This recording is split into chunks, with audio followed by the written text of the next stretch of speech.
Assalamualaikum warahmatullahi wabarakatuh. Kenalkan nama saya Adam dari kelas IFN satu untuk PJJ Informatika dengan NIM 220401010206. Di sini saya akan menerangkan tentang untuk mata kuliah jaringan VoIP. Nah, dari soal kita mengetahui bahwa ada gambar-gambar dan untuk kita diminta mahasiswa diminta untuk menjelaskan dari gambar-gambar tersebut.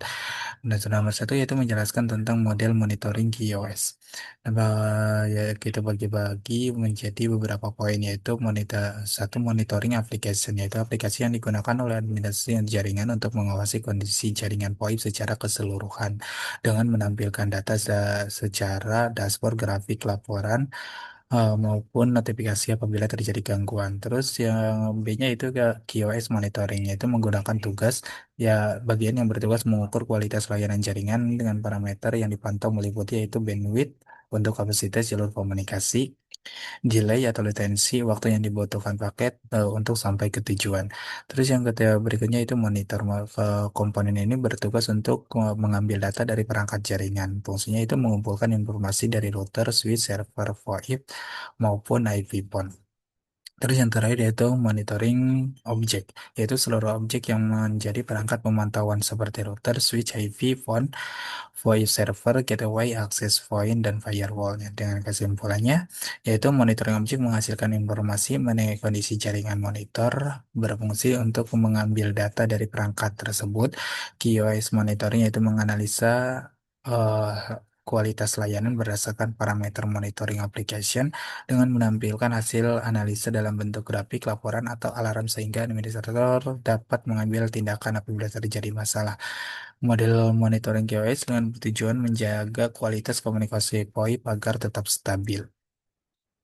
Ya, kedua yaitu nomor dua yaitu menjelaskan konsep interworking antara jaringan VoIP dan jaringan lain. Pertama yaitu internet working, merupakan proses menghubungkan jaringan VoIP dengan jaringan komunikasi lain sehingga pengguna dari jaringan yang berbeda tetap dapat saling berkomunikasi.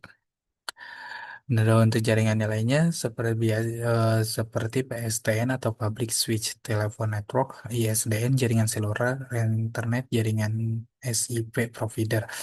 Tujuan dari internetnya itu menghubungkan sistem telepon lama dengan VoIP, menghemat biaya komunikasi, memudahkan migrasi dan dari telepon analog ke IP phone. Komponen yang digunakan yaitu uh, VoIP server, yaitu berfungsi mengatur registrasi pengguna, autentikasi, dan proses panggilan. Gateway kedua yaitu gateway untuk menerjemahkan komunikasi, PBX untuk mengatur eksistensi telepon, SIP protokol digunakan untuk membangun, mengatur, dan mengakhiri sesi komunikasi. Terus cara kerja dari internet talking yaitu pertama pengguna melakukan telepon dengan IP phone, terus poin berikutnya VoIP server menerima permintaan panggilan, terus C jika tujuan berada pada jaringan PSTN maka akan dialihkan ke gateway. Gateway akan mengubah sinyal IP menjadi sinyal telepon analog. PSTN akan meneruskan panggilan ke nomor tujuan. Dan ketika itu sudah terhubung komunikasi dua arah secara berlangsung. Dengan kesimpulan, internet working memungkinkan jaringan VoIP dan jaringan telepon konvensional bekerja sehingga komunikasi tetap berjalan walaupun menggunakan teknologi yang berbeda. Terus yang ketiga yaitu soal nomor tiga yaitu menjelaskan mekanisme incoming dan outgoing outgoing call antara sistem VoIP dan PSTN pada gambar. Pada gambar sudah disediakan yaitu antara proses outgoing call dan incoming call. Nah, untuk outgoing call kita dengan contoh dari gambar yaitu dari jaringan VoIP ke jaringan PSTN. Nah, eh, prosesnya atau alurnya yaitu pertama pengguna VoIP melakukan panggilan ke nomor PSTN, kedua permintaan dikirim ke VoIP server menggunakan protokol SIP, ketiga yaitu VoIP server memeriksa tujuan panggilan karena tujuan berada pada jaringan PSTN maka panggilan diteruskan ke gateway. Ada ke gateway mengubah VoIP menjadi sinyal analog. Ada setelah menjadi sinyal analog yaitu PSTN meneruskan panggilan ke nomor tujuan. Setelah menerima menjawab, maka komunikasi suara berlangsung. Nah, proses untuk incoming yaitu kebalikannya yaitu dari PSTN ke jaringan VoIP. Nah, pengguna PSTN melakukan panggilan ke nomor VoIP. Panggilan masuk melalui jaringan PSTN menuju gateway. Nah, dari gateway mengubah sinyal analog menjadi paket IP. Paket dikirim ke VoIP server. Dari VoIP server mencari alamat IP pengguna.